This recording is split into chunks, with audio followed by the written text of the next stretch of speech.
Welcome to my YouTube channel. ඉතින් ඔයගොල්ලෝ මගේ YouTube channel එකට සාදරයෙන් පිළිගන්නවා. English from Europe. Europe ඉඳන් ඉංග්‍රීසි.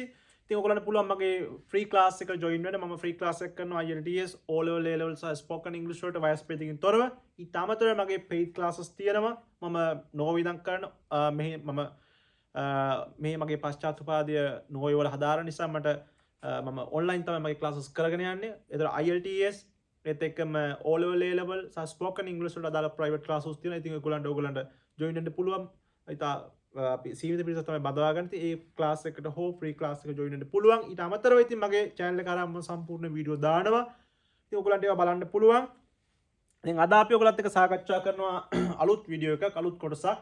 ඉතින් ඔයගොල්ලෝ මගේ මේ වීඩියෝ එක අද බලන කෙනෙක් නම් මම ඔයගොල්ලන් නැවත කියන්නේ මොකද්ද මේ මගේ channel එක මම හදලා තියෙන්නේ හරිම සුවිශේෂී ක්‍රමයකට ඕනම කෙනෙක්ට ඉංග්‍රීසි ඉගෙන ගන්න පුළුවන් විදියට. ඉතින් English from Europe කියන මගේ channel එකට log වෙන්න. log වෙලා එකේ playlist කියන කොටස click කරන්න. playlist කියන කොටස click කරාම ඔයගොල්ලන්ට දැක් ගන්න පුළුවන් playlist ගණනාවක්. ඉතින් මේ playlist වලින් ප්‍රධානතම playlist එක තමයි English grammar. ඉතින් මේ තියෙන පිළිවෙලට නෙවෙයි YouTube එකේ තියෙන ඔයගොල්ලෝ කීවලා හොයාගන්න English grammar. ඉතින් English grammar කියන playlist එක click කරන්න. click කරපුවම මේ දක්වා දාලා තියෙන වීඩියෝ පිළිවෙලට තියෙනවා. ඉතින් ඔයගොල්ලෝ English grammar යටතේ දාලා තියෙන වීඩියෝ introduction වීඩියෝ එකේ ඉඳන් අංක පිළිවෙලට numbers පිළිවෙලට අණු පිළිවෙලට සම්පූර්ණ වීඩියෝ මාලාවක් නරඹලා ඒකේ note එකක් ලියාගෙන තමයි ඉතුරු playlist වලට දාලා තියෙන වීඩියෝ බලන්න ඕන. ඉතින් මම මේක හදලා තියෙන ක්‍රමානුකූලව මම කියන විදිහට කරන්න ඕගලන්ට ඉංග්‍රීසි ඉගෙන ගන්න ඕන නම්. අද අපි සාකච්ඡා කරනවා spoken patterns යටතේ spoken pattern එකක්. නැවතත් කරන English grammar වීඩියෝ මුලින්ම බලන්න. බලලා තමයි එන්න ඕන අනිත් ඒවට. right අද බලන්න ළමයි අද අපි සාකච්ඡා කරන spoken pattern එක තමයි අද අපි සාකච්ඡා කරන්නේ 12 වෙනි spoken pattern එක.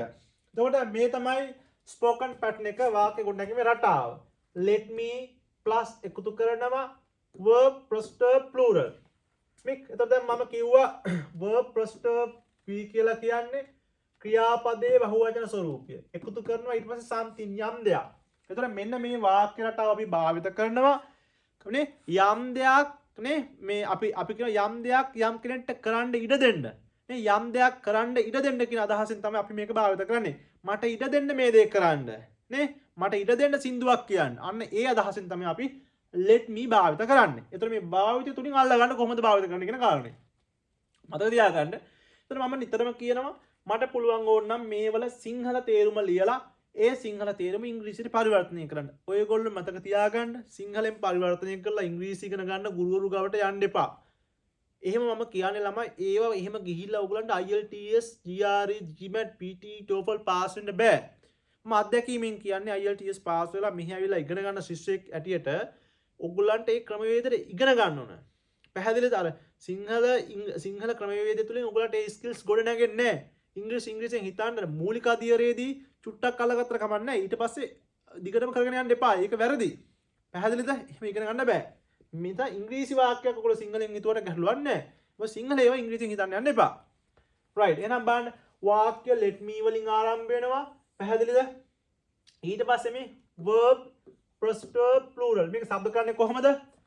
verb ප්‍රස්ථ p කියලා කියන්නේ මොකද්ද? plural. verb ප්‍රස්ථ p කියලා කියන්නේ මොකද්ද? present plural verb. වර්තමාන කාල බහුවචන ක්‍රියාපද. ඒතර ළමයි මේ verb ප්‍රස්ථ p කියලා දාලා තියෙන්නේ මගේ වර්ගීකරණය. සමීර සඳරුවන්ගේ වර්ගීකරණය. නේ? ඒතර මගේ වර්ගීකරණය මම මෙතන දානවා අධ්‍යයනයේ පහසුව සඳහා මගේ පන්තිවල මගේ YouTube channel එකේ බලන කට්ටියට පහසුව සඳහා මම දානවා verb ප්‍රස්ථ p කියලා. ඒතර verb ප්‍රස්ථ p කියලා කියන්නේ present plural verb. ඒතර මේක තමයි මේක මම ඉගෙනුවා. මගේ ඉංග්‍රීසි ග්‍රැමර් යටතේ දාලා තියෙන පළවෙනි වීඩියෝ එක බලන්න. ඒකෙදි මම උගන්වලා තියෙනවා. මම නැවත පොඩ්ඩක් මතක් කරන සම්පූර්ණ අරක බලන්න. මේ බලන්න. මෙන්න මේ සාමාන්‍ය ක්‍රියාපදයක් කොටස් පහකට බෙදනවා. මේ බලන්න. ඒකේ come, comes, come in, came, come. මෙන්න මේකේ මේ come කියන්නේ පළවෙනි අවස්ථාව. මේකට කියනවා present plural verb කියලා. ඒක තමයි ඉංග්‍රීසි භාෂාවේ ඉංග්‍රීසි සුද්දාගේ නම. present plural verb වර්තමාන කාල බහුවචන ක්‍රියාපද. ඒක මම කෙටියෙන් වර්ග කරනවා මගේ අධ්‍යයනයේ පහසු සඳහා කොහමද?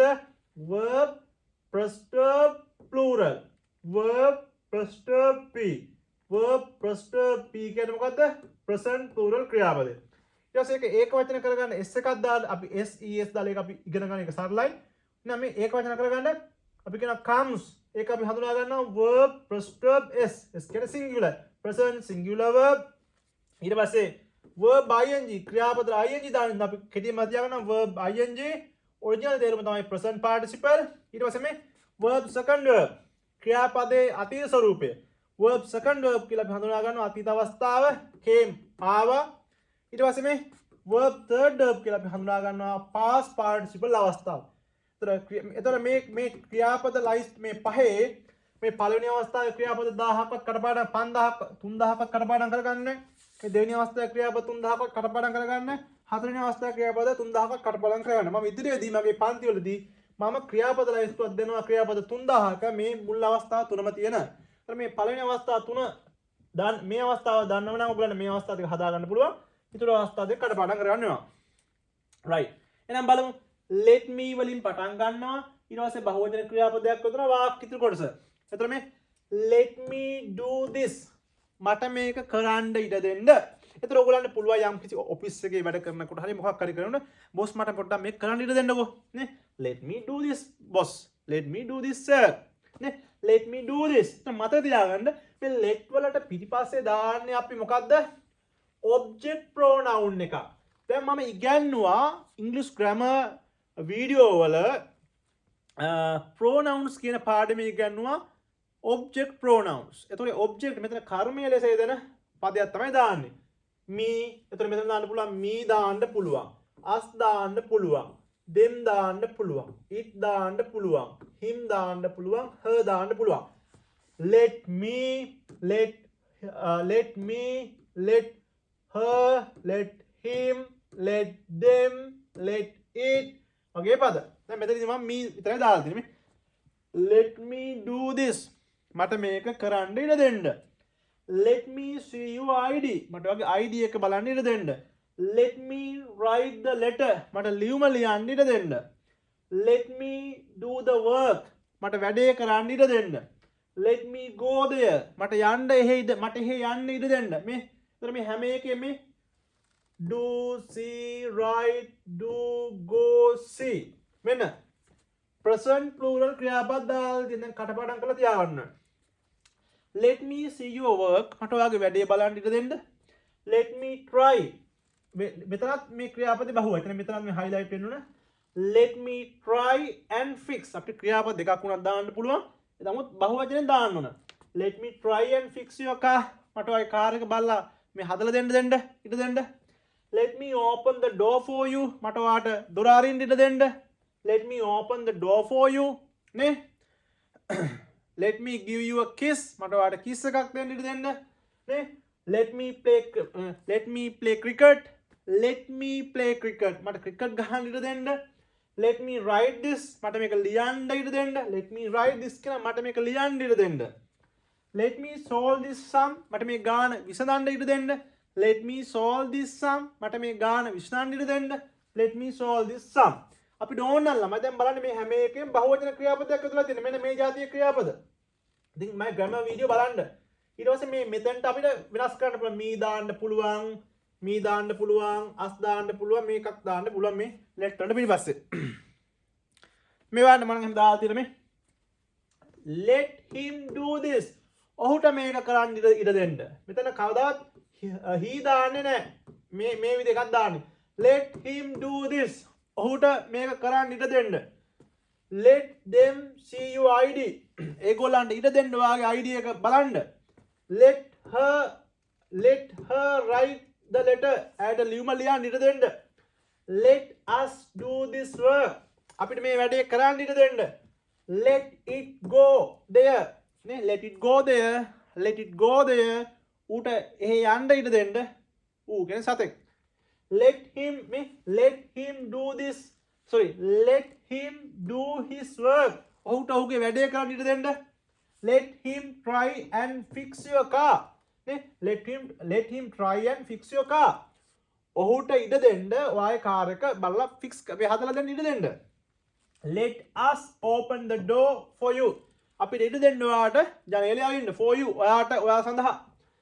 let them play cricket නේ ඒගොල්ලන් ක්‍රිකට් ගහන්න ඉඩ දෙන්න ක්‍රිකට් ශ්‍රී ලංකාවට දෙන්න let her write this ඇයට මේක ලියන්න ඉඩ දෙන්න let us solve this sum අපිට මේ ගාන හදාන්න ඉඩ දෙන්න දැන් ඕගොල්ලෝ මොකද කරන්නේ ඕගොල්ලෝ ක්‍රියාවද ටිකක් අරගෙන මම ඉදිරියේදී ක්‍රියාපත් 3-4 දෙනවා මගේ ඉංග්‍රීසි ග්‍රාමර් වීඩියෝ යටතේ බලන්න අනිවාර්යයෙන් ඔයගොල්ලෝ මේක දාලා ප්‍රැක්ටිස් කරන්න ඕනේ දැන් මේ බලන්න A to Z උගන්වනවා ළමයි මෙහෙමත් ඉංග්‍රීසි උගන්වලා බැරනම් කර්ම දෝෂ තමයි ඉතින් මතක ඇතුව ඔයගොල්ලෝ මේ උගන්වනවා හරියට මතක තියාගන්න මගේ channel එකේ දාලා තියෙන playlist ඔක්කොම යටතේ දාලා තියෙන වීඩියෝ බලන්න කලින් ඉංග්‍රීසි ග්‍රාමර් බලලා අනිත් ඒවත් හොඳට බලලා නෝට් එකක් හදාන වැඩි කරගෙන ඉංග්‍රීසි ඔයගොල්ලන්ට මම සහතිකයක් දෙනවා ඔයගොල්ලන්ට ඉංග්‍රීසි පුළුවන් කියලා වැඩ කරොත් ඊළඟ ළමයි අපි අලුත් වීඩියෝ එකකින් හම්බෙමු spoken english pattern එකක් එක්ක ඉතින් ඔයගොල්ලෝ තාමත් මගේ channel එක subscribe කරලා නැත්නම් අනිවාර්යෙන් subscribe කරන්න අමතක කරන්න එපා ඒත් එක්කම bell icon එක click කරන්න notification එකක් ලබා ගන්න මම වීඩියෝ එකක් upload කරපු හැටින් ඒත් එක්ක මගේ free class වලට සහ paid class වල ඔයගොල්ලන් join වෙන්න පුළුවන් ඉතින් අදත් මේ වීඩියෝ එක කරේ නෝර්වේ ඉඳන්